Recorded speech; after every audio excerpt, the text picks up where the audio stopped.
I know you're not moving too. Happened. Uh-oh. Hello? Oh, I think I was talking to myself for the last 5 minutes probably. No. And then I thought like, okay, she's not moving. Am I not funny at all, or what's happening here? No, I could hear you, but then it was like you were just not moving, and I was like, I don't know what happened. Creative juice. Hi. Hey, what's up? Can you see me? Can you hear me? Yeah, I can hear you and I can see you. Awesome. Great to talk to you. Yeah, I was like, every time I ask somebody to do this, I'm like, they're probably like, what does she want? No, seriously, not at all. I'm so happy that you contacted me because I just discovered your YouTube through. Yeah. Do you do something related to creative, or is just something totally out? Well, I used to say that it's something totally different that I do, but the more often I answered this question and I'm saying like, no, I'm not doing anything like creative, I think this is not entirely true because I work as a psychologist and I studied psychology for 6 years. And I think there are so many connections between photography, arts, and psychology. So even though I do not craft something with my hands at my work, I just think like the processes in my brain are so related. So I would say, yeah, it's kind of related, but it's not photography, and I do not, make money from art, from photography. Yeah. Oh my gosh, you saying that, cause I'm big about mental health. So I'm just like going crazy. Yeah, I saw your last video about like Yeah. just what happens in your life and how you deal with it, and I think it was very moving. Yeah, a lot of people, they're just like, oh my gosh, Joan, that's so deep, like so heavy. But then like funny enough, I have like there was this guy who's like based in London or UK, whatever, and he followed me everywhere, like all my accounts, even my plant account. And he's like, Joan, he's like, I just got into film photography, and it's one thing to watch like camera gear, but he's like, your videos like sucked me in because you like tell a story and all these things. And I was like, I don't know what I did. I just, posted just about my experiences. And then those stories were stuff that obviously I couldn't tell when it happened. So now I don't know. I was just going through my hard drive, and I'm like, I have all these like videos where I tell, what has happened in my life. And I said, I don't know if anyone wants to hear it, but I was like, I upload. And then that just went crazy because I had like my friends, like they all were just like, wow, like they always been curious about what happened. They kind of knew about it, but that was like the first video like where it really talked about me trying to get like a therapist and stuff like that. Because of course here in America, it's not the same in Europe. How was it for you to put the video out? I mean, it still takes like some courage, doesn't it? Yeah. For me, so I had a chat with Madison, and we were Thumbs talking. up for Madison. I love her channel as well. Yeah, She's great. When we talked, I told her like, for me it's very obviously very vulnerable to put myself out there, but at the same time I like post it and then I don't rewatch it. Even when I was in school, like if I make work, like everyone's watching, I can't watch. Like I feel like it's just too personal. So yeah, it just gets really, really emotional because obviously it brings you back to whatever happened. But then it's like, it is nice to hear from other people, that whoever probably, I don't want them to ever experience what I experienced, but for them to feel like they can talk to someone and it's me. That's why I always tell people, it's also, you have to also be careful with, if you want to be like that type of person who vents and stuff, like now that you open that door and then now people want to talk to you, you also need to be able to talk to those people too. Because if you're just like all about me, and then like that person is like, oh, like, hey, I have depression or whatever, and then you don't want to talk to them or you don't talk to them, then it kind of seems like you're just getting attention, right? That's how I see it. So for me, I'm always like, no, I need to really also be there for the people when they do reach out to me, because yeah, like they're also trying to find somebody to talk to or whatever. Yeah. Yeah, I get that. Yeah. And for me, this video was like very touching as well, because sometimes I forget that like everybody, every freaking human in this world has like their baggage to take, you know, and sometimes, of course, you cannot see it. When you look into people's face, you don't know what happened to them, but I'm just pretty sure that everybody has their story to tell, and some stories are a bit more harsh on life than others, but just, you know, knowing that these things influence us, and probably even though this were terrible things that happened to you, you found a way to cope and now kind of use it in your life for the better. Yeah. I mean, I tell that to everyone. I say that people, I mean, in the end of the day, it's how you take photos. Like, you could have an M6, but you can still take a shitty photo, right? It's like, you need to know how to take photos with what you have. And it's not about what camera it is or what gear you have. And I think so many people get so sucked in. They're like, she used an M6, right? So it's like, my photos are gonna look like that. It's like, no, like, your photos are not gonna look like that because you're not her. And they're probably gonna look like trash if you don't really learn how to use it. So yeah. I mean, there are some things that I think are very crucial in how a photo looks. And for example, focal length is one of the most important things. But seriously, how much megapixels or how many autofocus points your camera has will not affect your image at all. So I think we should just concentrate more on the things that really do something to our image, and the choices that are important to make, like for example, which focal length to bring or which film to bring, for example, but all the rest, you know, toss it. Yeah. No. But it's interesting that you're also mentioning the Fuji X100, because I have been out of the digital camera game for ages. I have not read anything about digital cameras. I don't know anything about it, but I mean, film can be expensive sometimes. So I thought just like for some casual occasions, it would be nice to have like a kind of digital street camera. Mm-hmm. And now, just recently, a buddy of mine that I actually also met through a camera exchange thing, because I was looking for a medium format camera because I wanted to get into medium format. And I met this guy via something that's called eBay Kleinanzeigen, which is probably around the same thing as Craigslist in the US or UK, I don't know. And now we kind of became friends, and he just texted me that he's trying to sell his Fuji X100F, I think. That's and what now I have, yeah. Tempted. And I'm like, oh, shall I get this? I don't know, because I feel like, you know, so connected to analog, and I feel so at home with analog. Yeah. And some part of me doesn't want to get back to digital, and I don't want to pick up a digital camera, but I see that there are some advantages, and I'm trying to not beat up myself for the thought of maybe buying another digital camera. But yeah, let's see. But are you happy with yours so far? So I was gonna say, I know you have the A7S too, right? The A7 II, yeah. Yeah. Not the S. Oh, it's not an S, it's just the A7 No. II. Okay, because I have the A7 III. Oh yeah. Yeah. So there's a whole this one is so much better than my version, because you can. I mean, I just now we're getting into specs. Like first we're like roasting everybody about specs, and now we're deep into it. But yeah, it's so much better. I want that. But I mean, you could also buy an M6 for the A7S or A7 III money. And when I'm probably totally convinced and I want to buy it as well. Oh my god, I'm being like those two guys. Do you have the silver one or the black one? I have all black. Oh my god, it's pretty sexy. Well, you have the M6, but like for me, I think of this as like the Canon A1, because right, the f-stops here, shutter, and then you can so many customized things. I bought like a button, and then there's and you have the sunrest as well. Yeah, right? And I have this now, which I didn't know was a thing too. But my friends were like, "You need to get the thumb grip. It's gonna." For some reason in America or on Amazon, they don't sell the black one, so that's why it's silver. I would have gotten all black. And then I just got it because like you said, like you don't need a bulky camera. You just want like a go-to camera that you could like just shoot around and capture. Because like, what is the price now, which I think is 1,000. I probably wouldn't have gotten it. So if your friend is selling it for like a good deal, or is it a good condition, yeah, I would get it.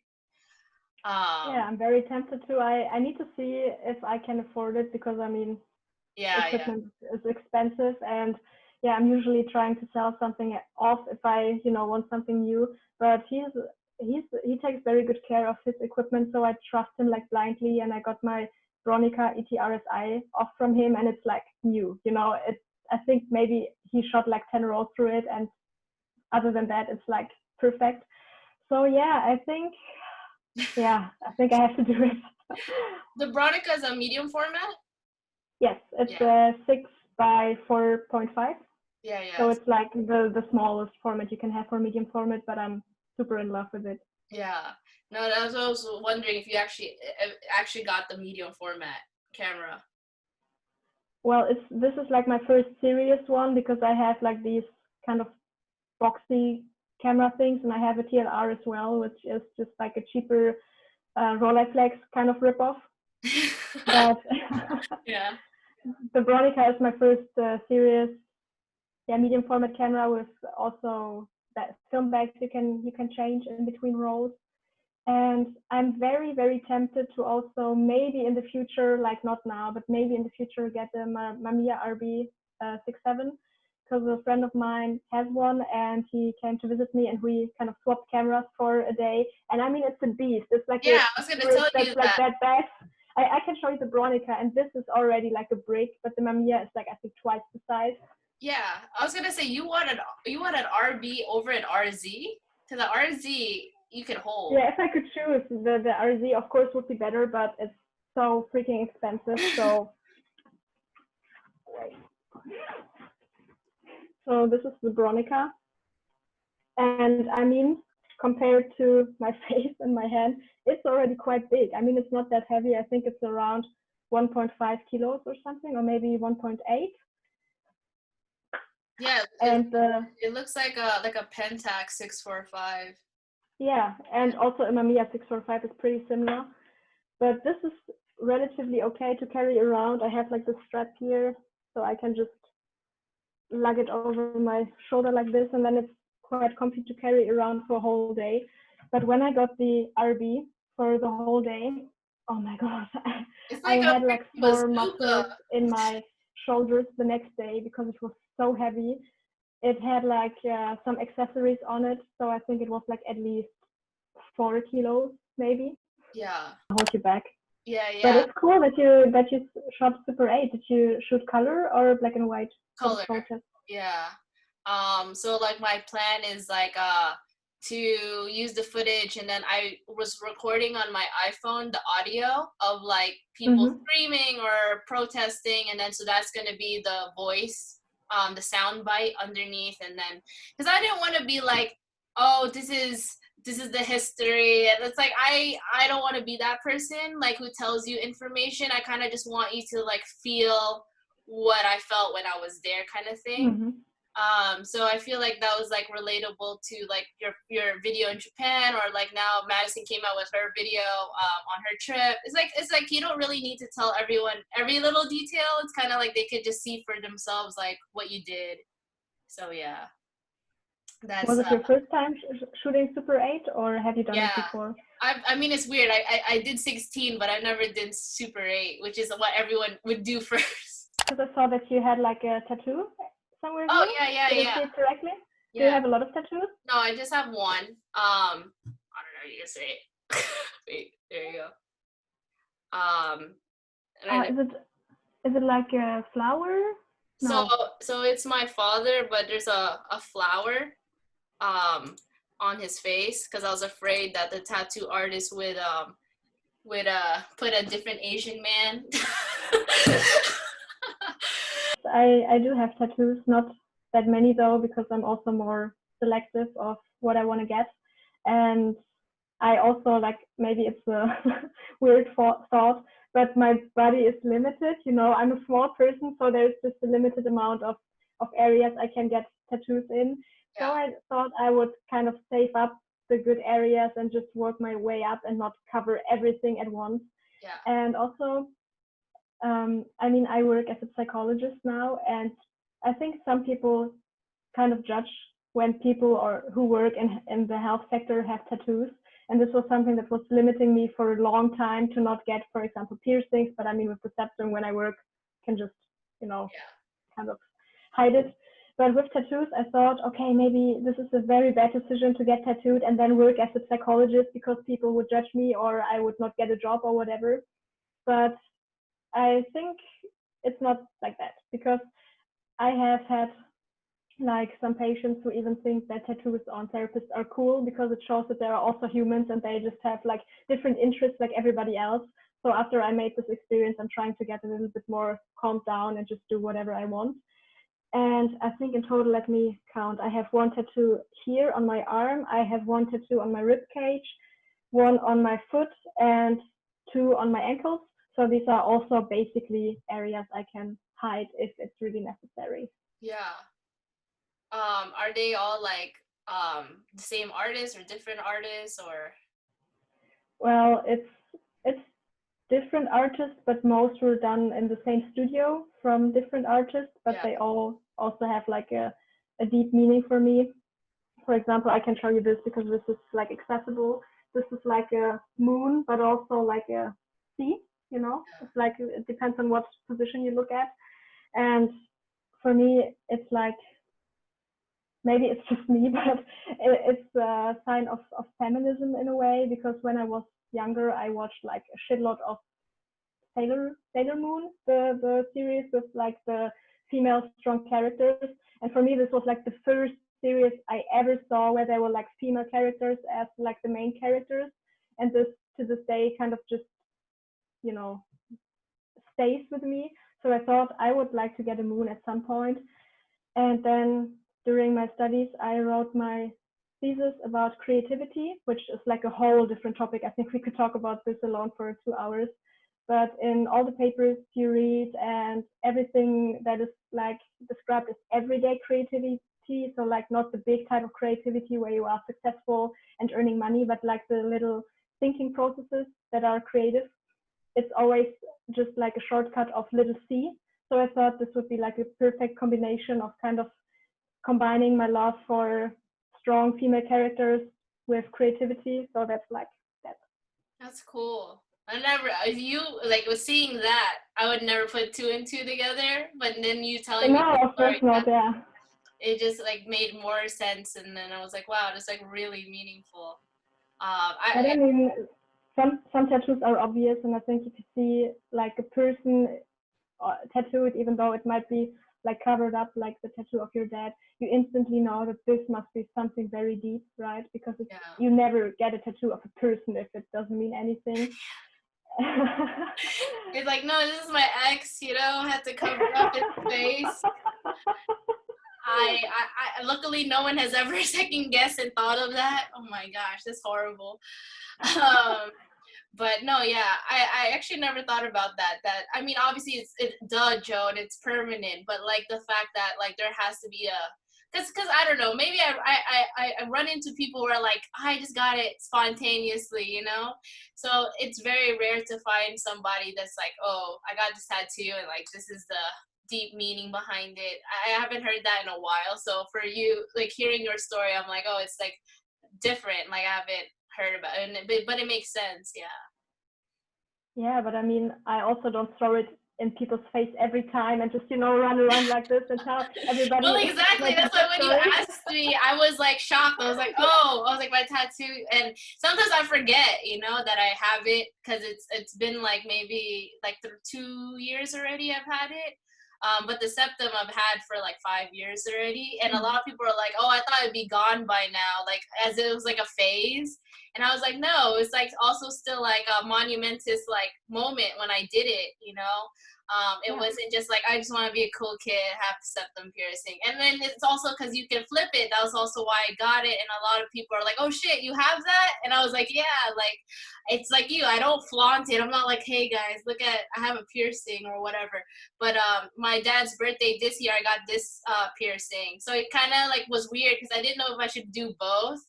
So lately, I haven't been showing the septum piercing, which some people thought in my videos, they're like, oh, she probably doesn't have it anymore. But nope, it's hidden. Like I got my septum pierced, I think when I was 16. Yeah. And I'm 26 now. It's been 10 years. It's not a phase. And as Yeah. long as I can keep it, and as long as I still think it, suits me as a person, I will have it. And maybe I will be that 80-year-old granny with a septum, whatever.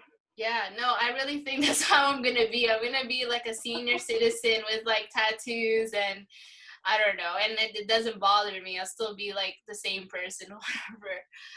But I know some people are skeptical. They're like, oh my gosh, like I can't rock this when I'm like older or whatever. And it's like, it all depends, I guess. Maybe that should inspire you to like keep up with yourself. I don't know. Yeah. Yeah, but I always think like if you're old and your skin gets wrinkly, what is a bit of color? It doesn't make a difference. It's like wrinkly anyway, but then it's beautiful and painted and wrinkly. Yeah. So there you go. What I was gonna say is, do you like, just now that you brought up Sailor Moon, and I grew up with Sailor Moon. Oh my gosh, you like brought it way back. Between me and my friends, I was always Sailor Jupiter. It has Sailor Jupiter doll, yeah, and then my sister was Mars. Oh my gosh, but I was thinking, my dog, I don't know, do you watch like Studio Ghibli? You have to. I feel like you would, Yeah, yeah. yeah, Like yeah. Totoro, like my shelf is filled with Totoro figurines. um it's weird, I never talked to anyone about this on so far. Everyone doesn't really nerd out about these kind of things. I don't know, maybe they're hiding it. So my dog, despite he's not a cat, I actually named him after Haku from Spirited Away, because I was like, I don't have a white dragon, but I have a white dog. That is like the closest thing. Oh, that's so cute. Yeah, so for me, like everyone knows Haku. Like everyone's like, because he it's like he. No, I think back when I was a kid, there was like also like these Sailor Moon magazines, and in one magazine there was like the kind of months of the year um, connected to the Sailor Warriors. And I'm born in November, and the November Sailor Warrior was Sailor Pluto. So Okay. I was always like Sailor Pluto, but just because of the random connections, I'm nothing like her. But anyway, and about my cat, yeah, it was hard to find a name. To be honest, it was a very long process because I'm living in a house with four other people. We're five in total, and it's my cat and my girlfriend's cat, but still, kind of everybody has to be okay with the name, right? And I was thinking about this a lot, and we were all thinking about this a lot, and we definitely also had like some connections to movies. And then I think I wanted to have something like also Japanese, maybe from a Ghibli movie or some connection to that, but I just couldn't come up with anything that fit. Then my best friend, who was speaking Japanese, and he was the one I was visiting when I went to Japan. He was over and visited me before I got my cat, I think like a couple of days earlier. And I was like, I need a name. Please just say random words in Japanese. Just say anything. And the first thing we all think, oh, that's cool. We're going to take it. So he said like a couple of things. And he also said Momo, which means peach in Japanese. And it's also a female character in a book from a German writer, Michel. I don't know if people know it way like apart from Germany. And then yeah, we decided to take the name. So my cat is named Momo. Is it like MOO, like that? MOO or MOMO. oh, MO, Momo, kind of, yeah. Yes, yes. Because like the way how you pronounce it, because like in our language, mumu means like a ghost. What? Yeah. So so every time, like for example, you're at home alone and it's nighttime. It's like people who are like Filipino would be like, oh, do you see a mumu? You know what I mean? Like Oh, so but the way you said it, that's why I was like, how do you spell it? Because the way how you pronounce it sounds like that, and I was like, oh, I was like, your cat could be also known as a ghost. but also like there were some misunderstandings about my cat's name in German also, because Momo, like with an O, is like a cute name and nobody would suspect anything. But if you are mean and you kind of say it moo moo with an like U, then it's like a short word for vagina. And we didn't consider it. Everybody was like so happy with the name, and we said, okay, we're gonna, get it. And then we got the cat, and we called her Momo. And then just a couple of days after, somebody was like, but you know, if you mean you could also call her mumu, and then you know you're calling her vagina. I was like, no, no, no. Oh my That's god. not what it was meant to be. So I'm trying to be very careful on how to pronounce it in German.